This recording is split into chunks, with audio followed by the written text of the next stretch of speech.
Hello, everyone. Thanks for being part of this webinar today. This is Jim from Conversa. Glad to have you here. I'm going to tell you a little bit about Jesse Warner, but before I do that, I want to kind of go over the housekeeping here.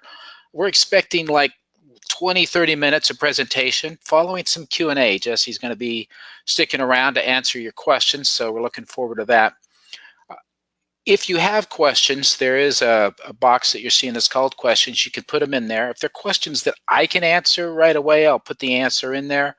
If they're going to require Jesse to answer them, we'll hold them to the end, and I will read them to him in the order that we receive them, and he'll be able to go over them at that time.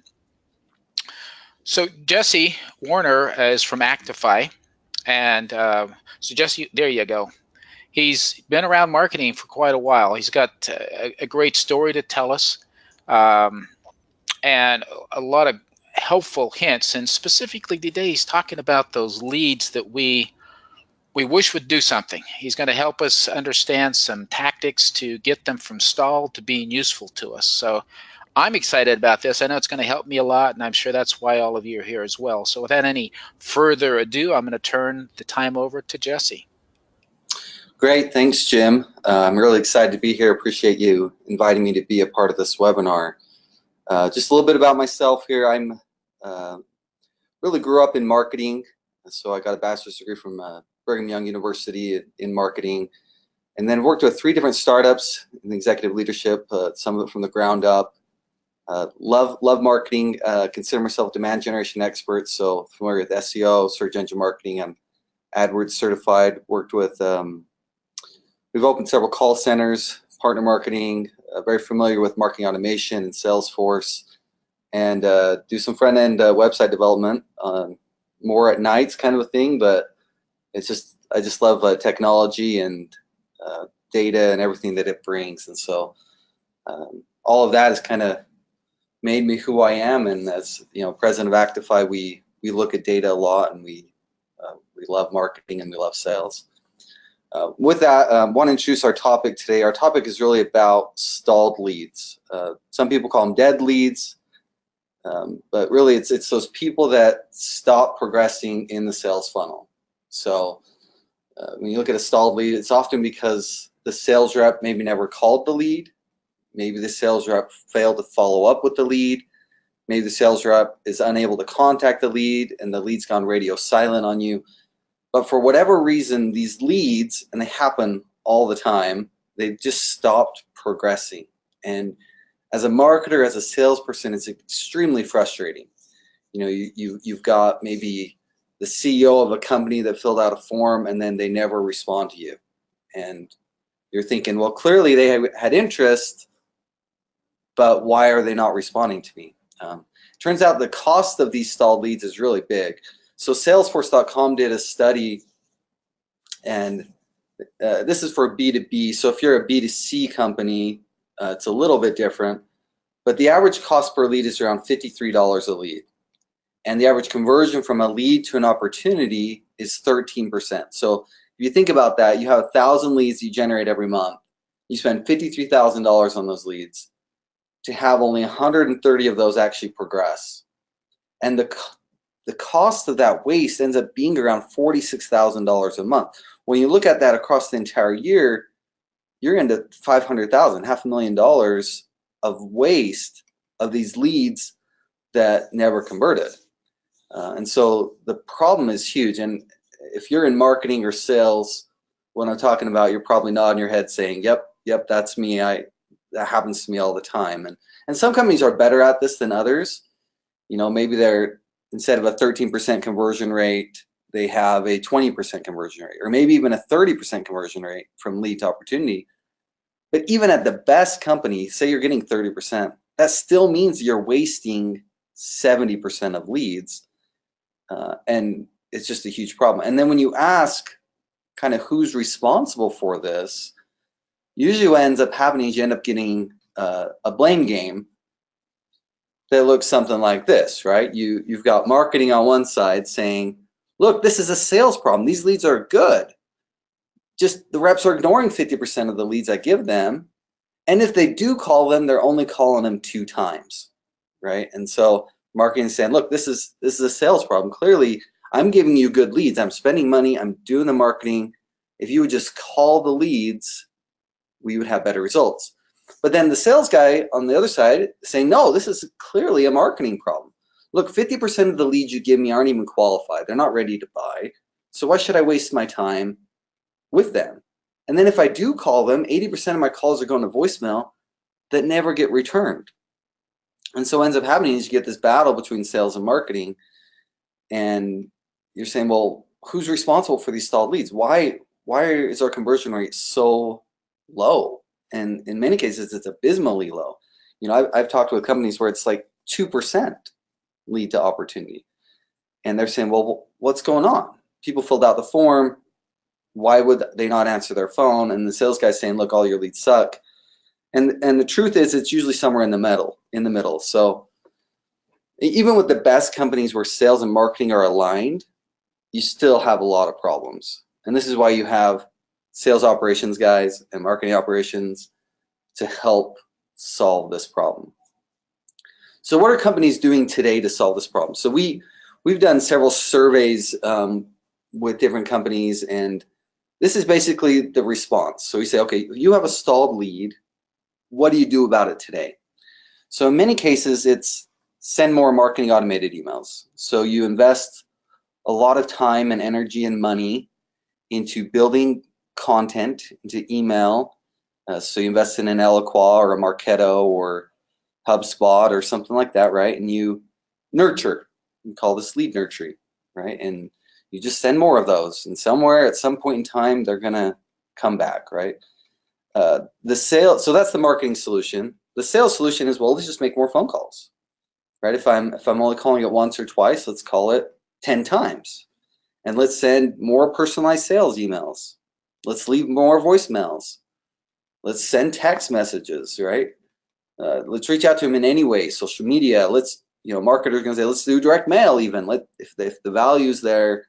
And this is kind of how they're solving the problem today. So it's really about more communication.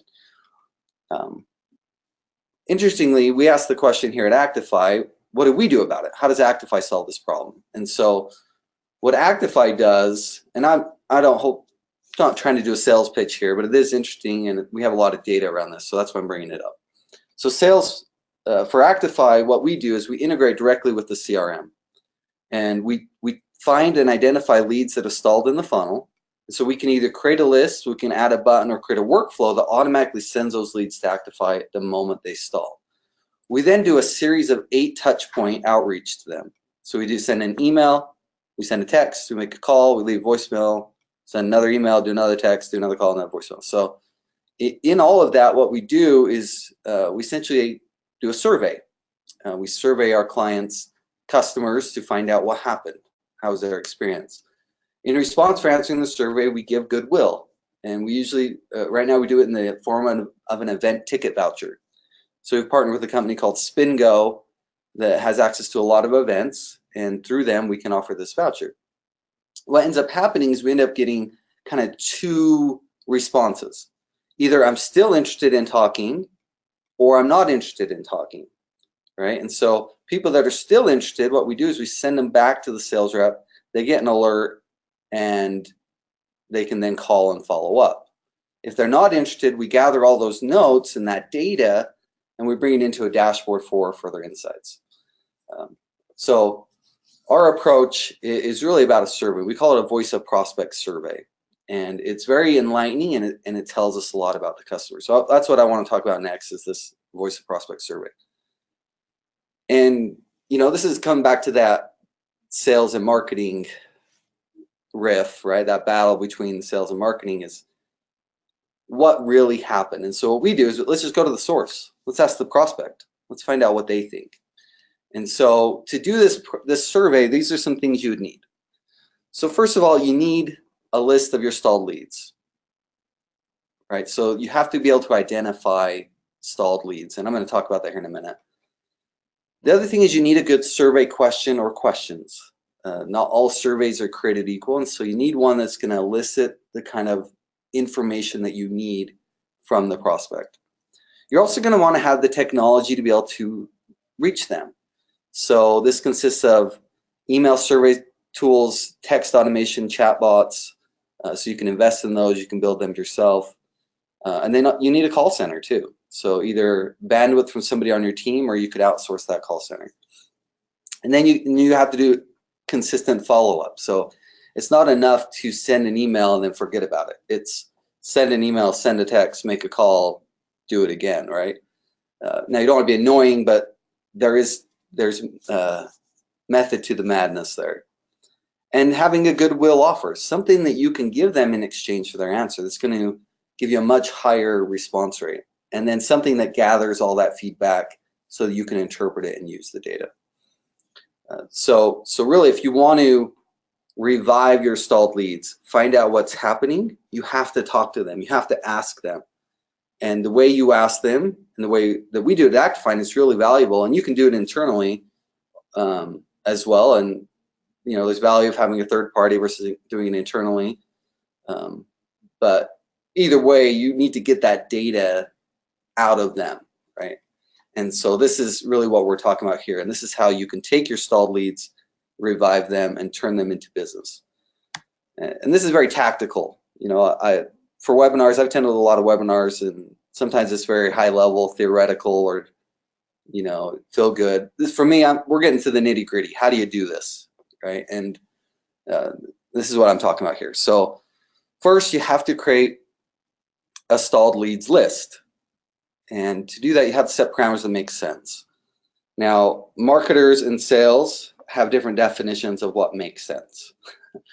I've met with marketing, I've met with sales, I've had them both in the room, and their definitions are different about what a stalled lead looks like.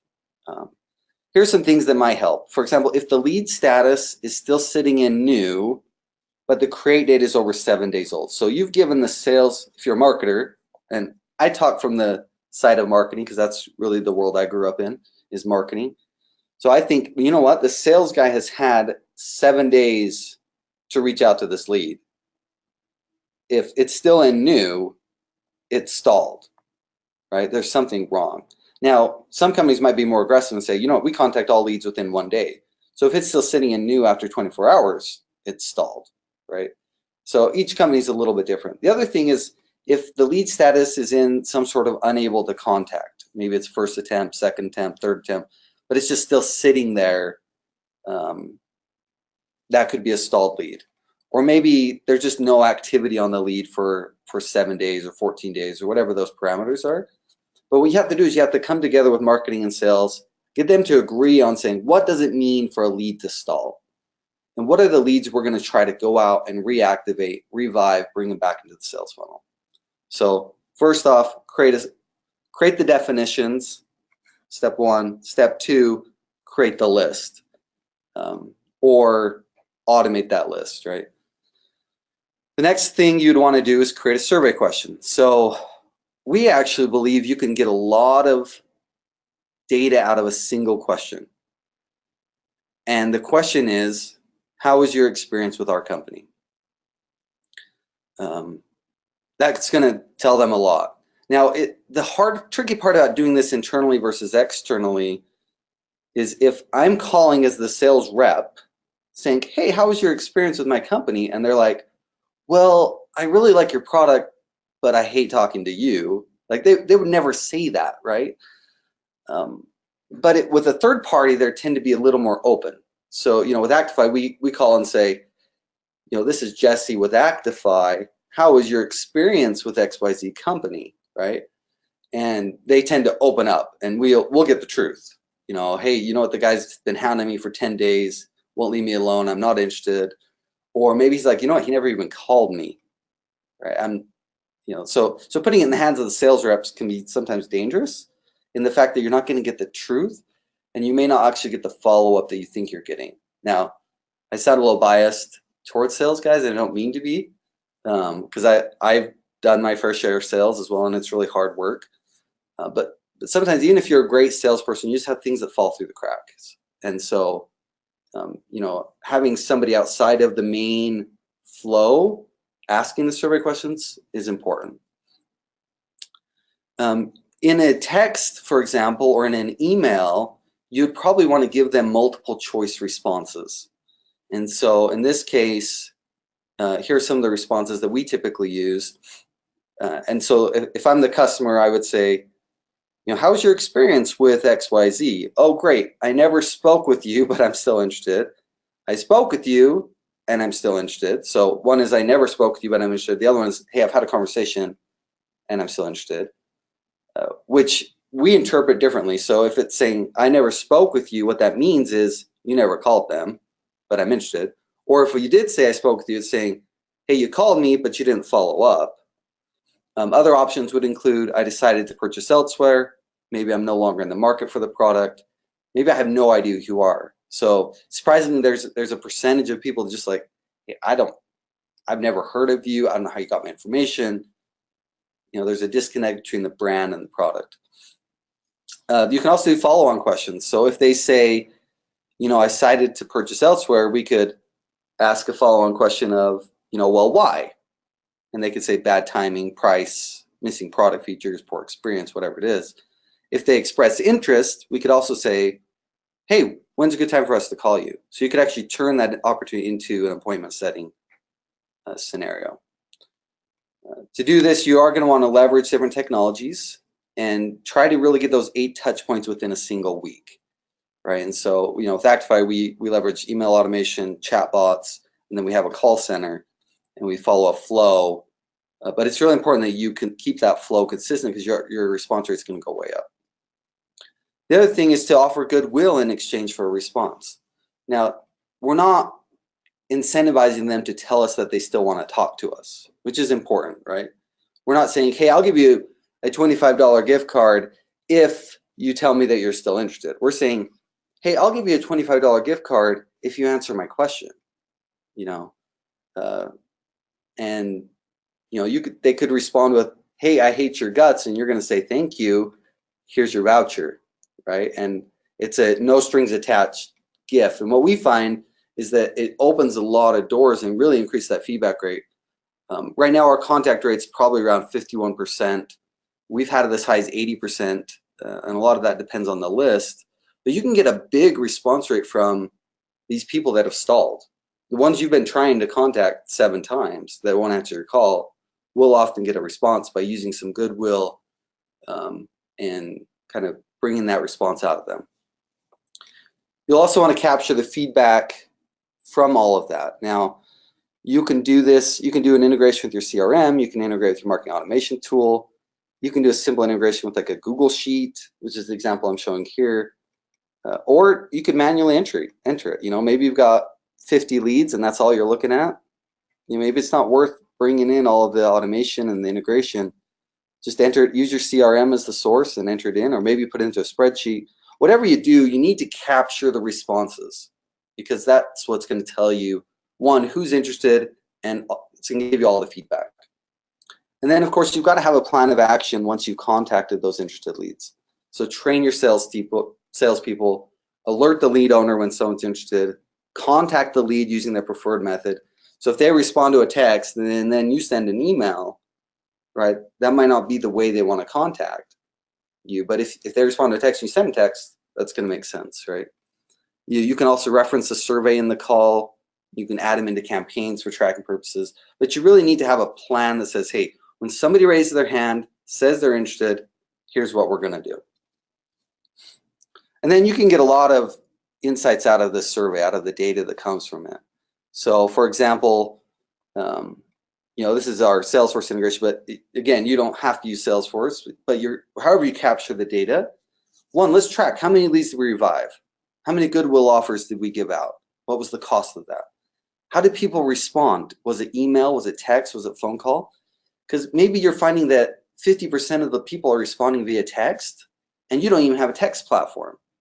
Well, that's going to be really insightful for the way that you just handle your normal sales, right? You want to capture the stall reasons. You're going to get all this qualitative feedback. You're going to be able to see the pipeline that's created out of it, the deals that are closed, the revenue that's generated. But really getting insights out of this survey and then using that insights to make better decisions is critical to the success of the campaign. So here's some actual reasons why people are stalling. So we We've run thousands and thousands of leads through our platform now, and these are the typical responses we get. So sometimes it's just bad contact info, right? So, maybe we'll send a text and they're like, you've got the wrong number. Or we call up and they're like, this person doesn't work here anymore. So bad contact info is the number one cause of why leads are stalling. Number two is you've got this, I'm going to term it like telemarketer, like automatic telemarketer behavior. It's just like, oh my gosh, you're calling me about anything, I'm not interested, hang up, right? So we just call it hang ups and do not call. But literally, you could not say anything. You could be giving them $1 million check and they're still going to say, don't ever call me again, because they won't let you get 3 words out, right? And so that happens a lot. No longer in the market, so maybe they moved on. And this is why you want to capture them as soon as you can at the moment they stall. Because if you're getting a lot of the no longer in market, then really you're just too late in the cycle. And these are people that probably bought somewhere else or stopped looking. You got still interested, failed to follow up. So you find a lot of people, 11%, that are still interested, and they just never got a call back. Interestingly, we get about 7% that the lead status is wrong. So they really weren't stalled leads. In fact, maybe they were customers. But somehow the sales rep didn't change the status, or maybe there's duplicates or something like that. But we get a percentage of people that are just, it was part of a list problem. And then you get a percent that purchased elsewhere. This drives companies nuts, because if they purchased elsewhere, that means they had budget, they had authority, they had need, they had timeline, and you just missed it, right? And so they went somewhere else. 4% unaware of the brand. They have no idea who you are. Another 4% that are interested and you just never called them. Price is too high, other, poor experience. Really what you're trying to get out of it, though, is that you want this, right? You want these dead leads to become opportunities. You want to create a pipeline out of it, right? And so, again, using your contact methods is alert the rep, get on it as fast as you can, track it in a campaign, turn those dead leads into opportunities. One of the great benefits as well is that you can hold your sales reps accountable. So now you've got information from the customer, the voice of the prospect, that says, hey, and this is a real example, by the way. I spoke with a guy, emailed him back and forth, didn't like the attitude I was getting from him, put me off to proceed with things. Well, knowing that, and tied to a rep as a manager, you can use that to help improve training processes, things like that.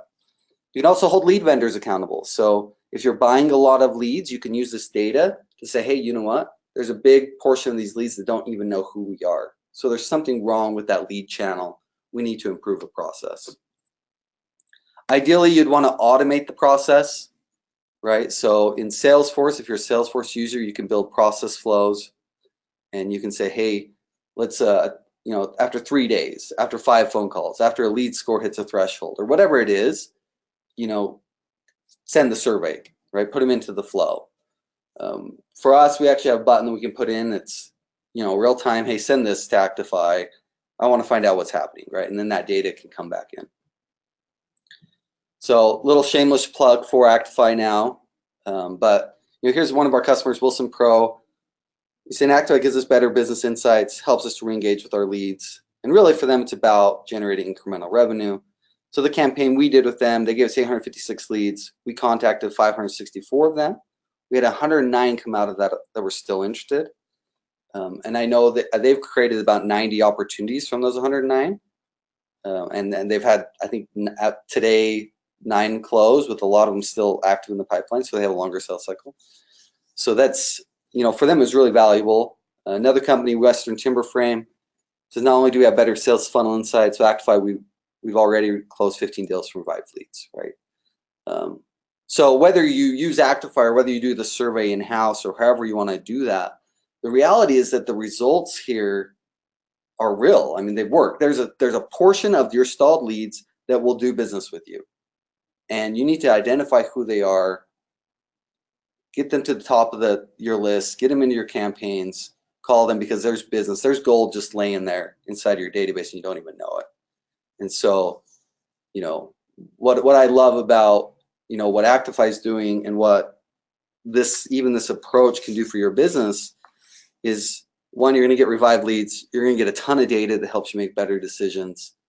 You're going to close more business. I mean, bottom line, if you can implement a program that gets that feedback loop into your system, you're going to have a lot more success, and you're going to be able to get closure with your leads too. There's nothing more annoying than just not knowing where they're at in the sales cycle. So anyways, that's my presentation. Hopefully you found it valuable. We'll go ahead and do some Q&A here as well, and I'm happy to answer any of your questions. Thanks a lot, Jesse. This has been fantastic. I've picked up good pointers. The wheels are turning on things that I'm going to be doing. At this point, we have one question. I'm sure as we get going here, maybe other folks will chime in, because it did generate some questions for me. But the first question is, you're saying outsource your calls to a data center. Is there a problem with bad responses when the call center person has an accent that's not familiar to the customer or prospect?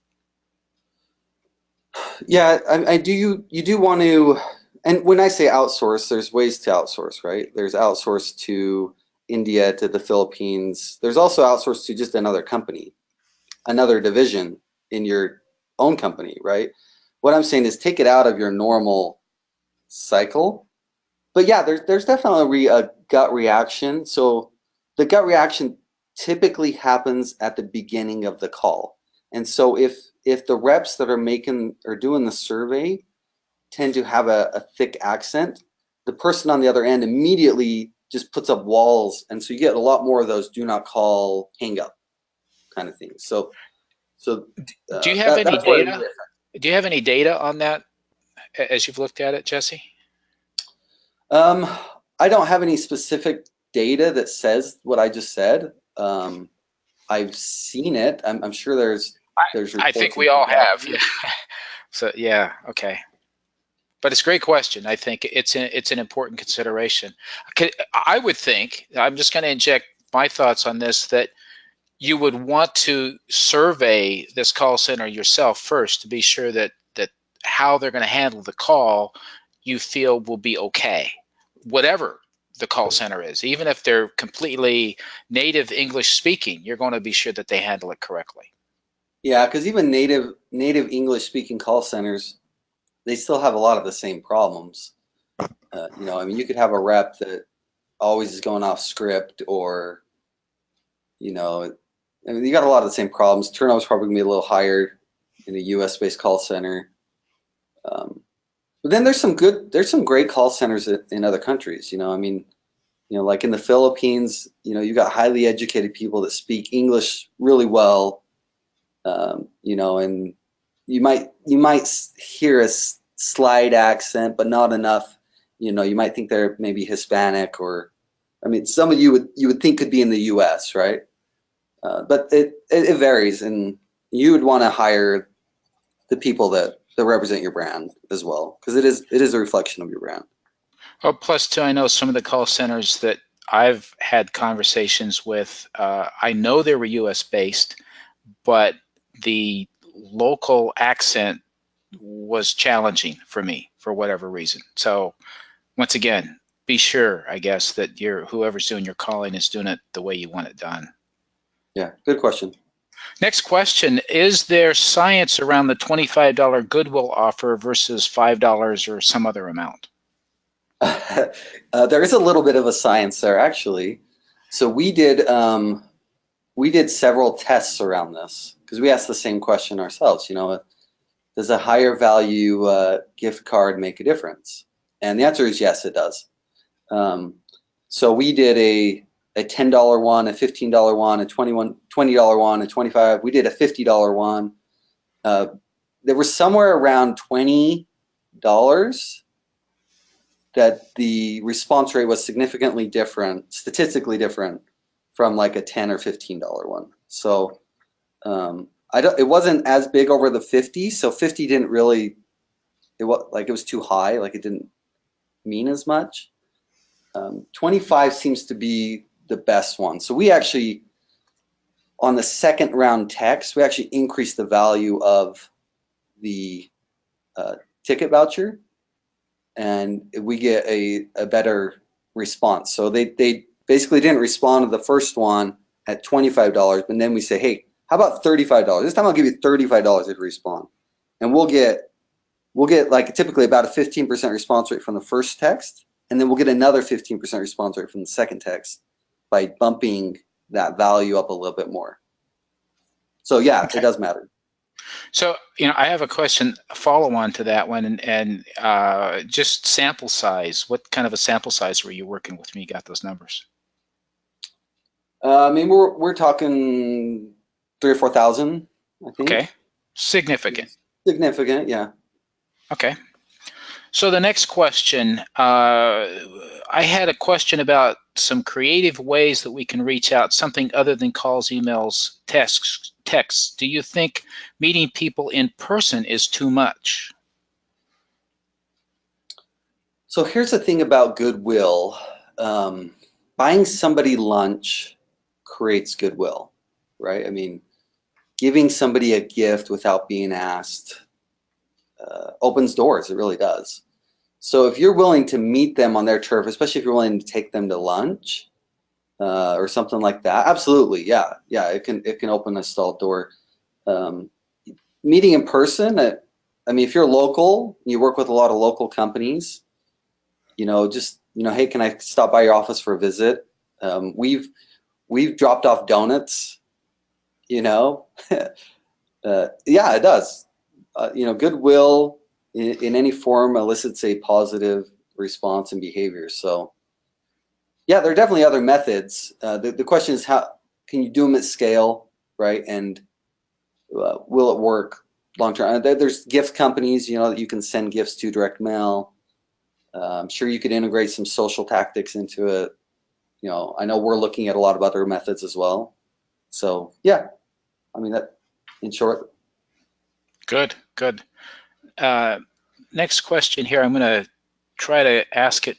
It's about using LinkedIn and the paid LinkedIn service for being able to get emails generated. So using that as part of your follow-up, can that be part of the tactics for contacting the stalled leads? Yeah, that's a good question too. So, I mean, I guess it kind of depends on how you're using LinkedIn. So if you're using LinkedIn to gather their email address, it is helpful if you don't have their email address already, right? So maybe they only gave you the phone number and you've texted them and you've called them and they're not responding, right? To go in and scrape their email address from LinkedIn using a service to go then send them an email, because that's essentially what you're going to do, right? You're going to send an email. I mean, it would work. Here's the problem with email, and this is why a lot of marketing automation fails to reactivate leads, is our response rate from an email, so from that survey, is like 5%, right? Our response rate from a text, it's anywhere between 15 and 30%. Phone call is still the most effective. We will consistently get 30 to 60% response rate from a phone call. So, I mean, if you're relying heavily on email as your medium, and that's why personalized sales emails and marketing automation don't always do the trick, right? Because you're only going to get a small percentage responding.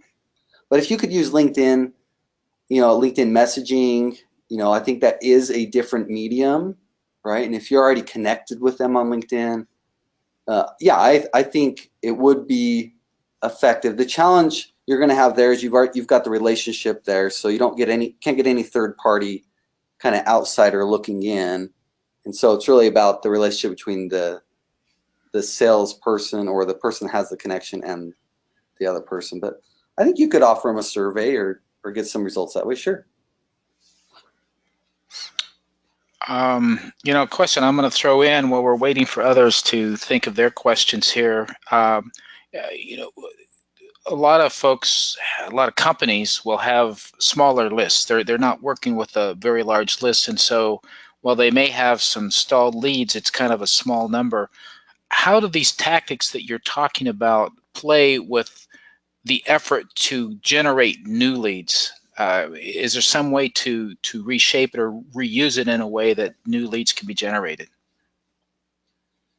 Yeah, so I mean, this survey particularly is really useful in the leads you already have, right? So, the leads that are stalling, we are doing we're in a beta program right now with the closed lost approach. So people that told you no and doing sales recovery on that, I think there's an opportunity there.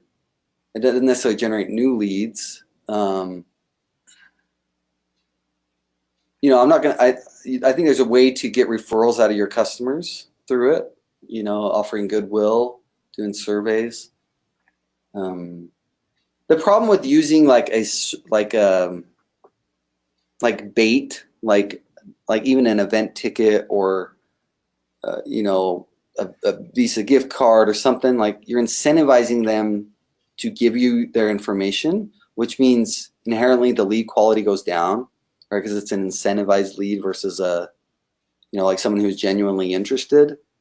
And so I'd be careful with some of that in using Goodwill as the bait for lead information. It works great when you're using it as a bait for a response because you already know they're interested, but I'd just be careful. Okay. Okay. Next question. How long should a survey be when polling people? Really, really short.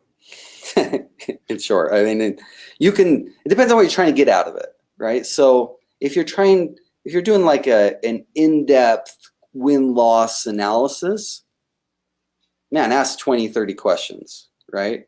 If you're just like, hey, I want to get a gut pulse check, one question.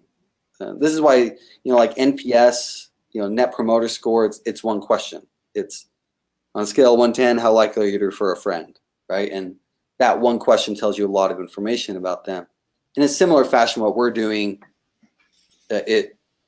you get the response, and the answer tells you a lot about what it is. So I would keep them short, personally. This next question, I think, was answered after it was asked, but it probably won't hurt to answer it again. Is what was the percentage on texts? Yeah, so it's a good question. I did address it a little bit earlier. Interestingly, a lot of it depends on the list. In a B2B, like a business to business list, it's not nearly as effective as in a business to consumer list, right? So, you know, in a B2B list, and the reason is mostly that you don't have cell phone numbers, right? So if you're a business to business company, unless you're gathering that mobile phone, text may not be nearly as powerful as it is. But even then, at B2B, we'll probably get between 10 and 20% response rate from a text. In a B2C list, I mean, I've seen it as high as like 50%. So a lot of it's just going to depend on if you have mobile numbers or not. Okay. Okay. Next question is, how do customers feel about $25 credits towards services your company offers? You know, we've had that question. I don't have any data to back this up, so let me just throw that out there. My gut feel is it feels a little gimmicky. It's like, well, yeah, of course you're going to give me something that you have that won't. But how does it really benefit me? So I only benefit if I move forward. You know what I mean? Or now that might not be true if you're like a product-based company and you could actually give them some of your product, and that might work. Personally, I think if you give them something that they care about, you know, that it'll go better. So again, I don't have any data to back that up, but we wanted to do a study on this because we've actually asked that internal question as well. So I'd be happy to share the results of our study when we finish it. Okay. Next question. I'm thinking of sending a proposal letter by mail to the company head offices. Could mail be effective? Yes, mail could be effective. So there are some companies like LOB, LOB, that does, so you can do direct integrations with them. So in a similar way where you could auto email, you could actually auto send postcards and things like that in the mail.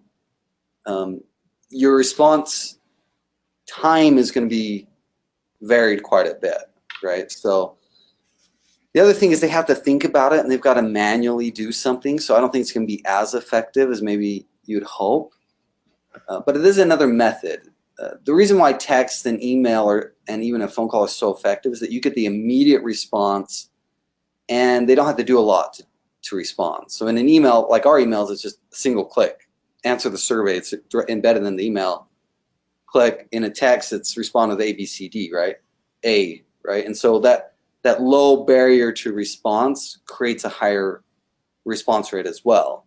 In a direct mail, they would have to call, they'd have to email, they'd have to go somewhere, visit a site for you to actually know how they're feeling. Could it work? Yeah, I think that could work. How effective? I don't think it'd be super effective personally, but it could work. The next question, I'm going to ask it like it's here, and I'll let you field it. For Goodwill, why the event ticket versus Amazon gift card or something else? Yeah, so we believe experiences are greater than things. So it's kind of a core value that we hold. And so we'd rather give an experience than a gift, right? The other thing is we have a relationship with this company Spingo that allows us to do it at scale. So be able to give out event vouchers at scale. And, you know, and for us, you know, we don't have to pay unless they redeem, right? And so if I have to buy a bunch of gift cards in advance, it's going to cost me a lot more money, right? And so, you know, for us, it works well because we have the relationship that allows us to pay as used. And I think there's some companies that will let you do that too. So I mean that two reasons we use that I think is one is we love the idea of actually giving an experience away as opposed to physical things, and the other thing is you know, really looking at like redemption rates and things like that. Next question, what about using contest to generate leads?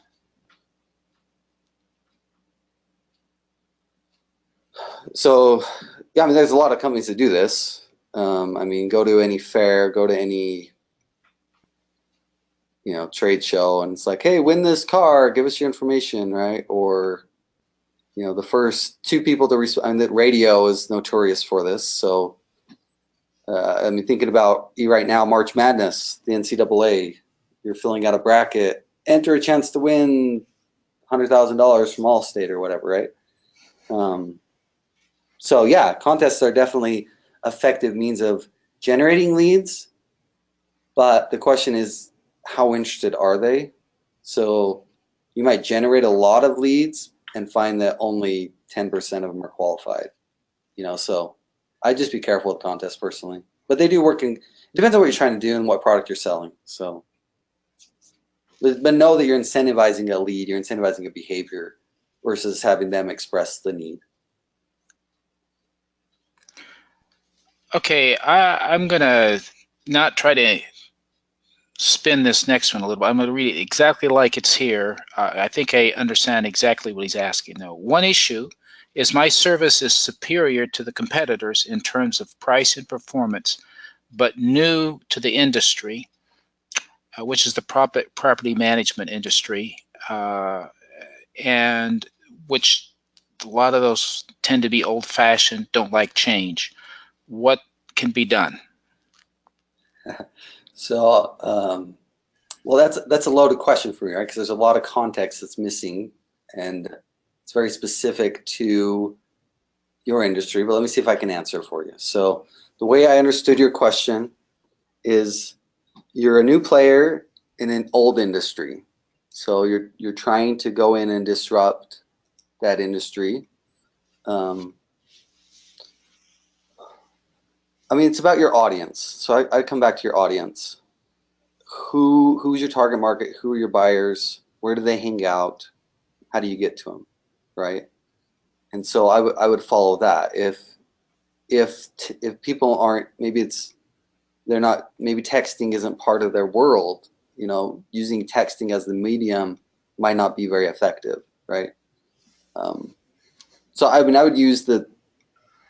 would think about their world and approach them in the way that they're used to responding. and just make it really easy for them. I don't know if I answered your question, or maybe I. That sounds like a good answer to me, Jesse. I mean, it's tough because you're not in the industry, but obviously this person is, and they really need to understand these people and how they communicate, what they're expecting to see, and how they tend to respond. They're going to have to craft what they do to match that. Uh, but the concepts that you're talking about of being consistent and having a series of activities that are sent or communicated, whatever is involved. That's the real key here, is to engage with them and however you can, but don't just let it sit. Yeah, I agree.